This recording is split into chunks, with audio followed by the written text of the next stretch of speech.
একেবারে হাড় হিম করা ঘটনা। থানার সামনে গায়ে আগুন দিয়ে আত্মঘাতী হওয়ার চেষ্টা প্রৌঢ়ের।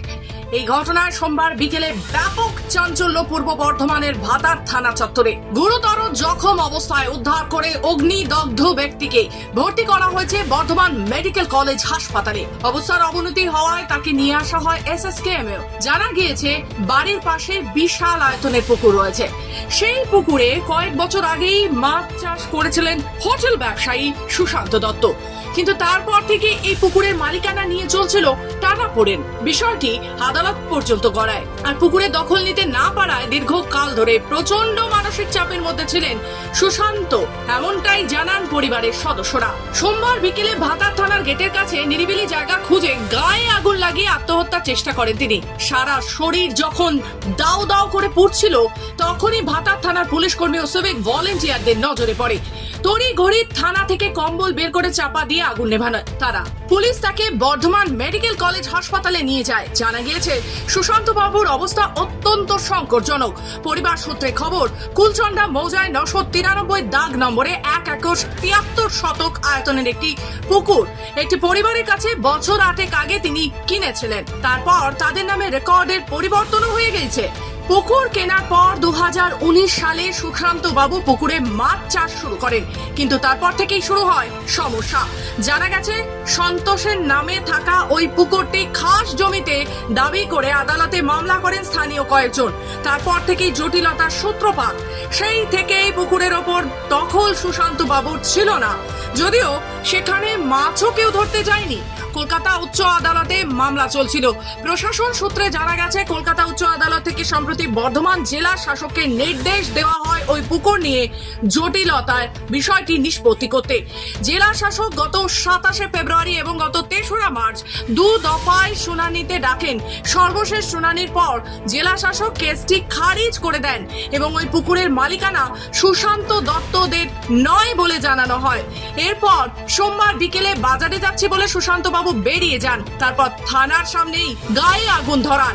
কাছাকাছি কেউ না থাকায় বাধা দিতে পারেননি। আহতের ভাই তাপস দত্ত বলেন, আমাদের একটা পুকুর নিয়ে দীর্ঘদিন ধরে ঝামেলা চলছে, সেইটা নিয়ে মানসিক অবসাদে ভুগছিলেন তিনি।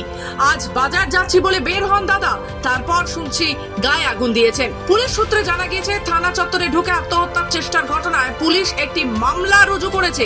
এদিকে সুশান্ত বাবুর অবস্থা খারাপ হওয়ায় বর্ধমান মেডিকেল কলেজ এবং সেখান থেকে গ্রেন করিডোর করে নিয়ে আসা হয় এসএসকেএম হাসপাতালে ট্রমা কেয়ার ইউনিটে।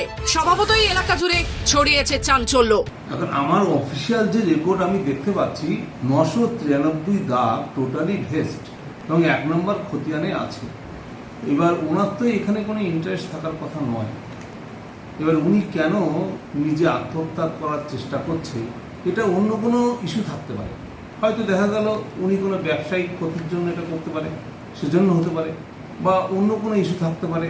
এটা হয়তো কেউ কেউ আমাদের মানে ল্যান্ড ডিপার্টমেন্টের উপরে একটা চাপ সৃষ্টি করার চেষ্টা করছে।